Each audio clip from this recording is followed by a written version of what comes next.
C'est marqué dans les Chadodi, on dit ça tous les rêves Shabbat, Mikrat Shabbat, Lechu Venelcha, Kihi Mekor Aberacha. Le Shabbat, c'est la source de la bracha, le sang de la bracha, toute la semaine est nourri grâce au Shabbat. Et le fait de respecter Shabbat signifie faire attention à plusieurs choses que des fois on oublie, comme par exemple Oneg Shabbat. Il y a une importance à ce qu'on prépare pour Shabbat, ce qu'on fait à la maison, qu'on n'achète pas. Aujourd'hui, de nos jours, il y a ce minhag malheureusement qui s'est répandu, qu'on achète tout prêt, ce qu'on mange pour les soudats de Shabbat. Le Mishnah Berurah parle de ça d'une manière assez grave, qu'il faut minimiser les achats de Shabbat et faire tout à la maison. C'est vrai qu'aujourd'hui, nos femmes qui sont tzadikot, elles travaillent, mais il faut faire un effort de faire le maximum de choses à la maison. Le Mishnah Berurah mentionne notamment le pain. Il dit qu'aujourd'hui, le pain, on l'achète à l'extérieur. Il dit c'est dommage de perdre cette mitzvah qui est importante, de faire du pain et d'afrachat challah à la maison, ce qui augmente la valeur du Shabbat. Et donc, il faut faire un effort de faire le maximum de choses à la maison.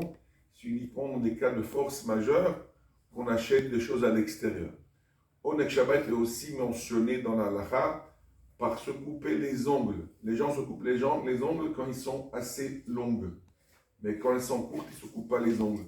Donc, c'est marqué que tous les Erev Shabbat, l'Ichvot Shabbat, même si les ongles ne sont pas longs, il faut les couper. Troisième chose qui est importante pour les Oneg Shabbat, qui est ramené au nom du Zohar, le Magen Avraham amène ça aussi dans la halakha, le Mishnah Berurah, le Kaf HaChaim, qu'il faut manger à tous les repas 2 mai. 2 mai à tous les repas. Le vendredi soir, c'est plus simple. Les gens, ils ont un plat de poisson, plus après un plat de viande. Le midi, pas tout le monde, surtout dans les grandes séoudotes qui se font dans les choules et qui escampent un petit peu les repas à la maison. Et donc, on a tendance à manger un seul repas. Il faut même un petit peu, mais 2 mets.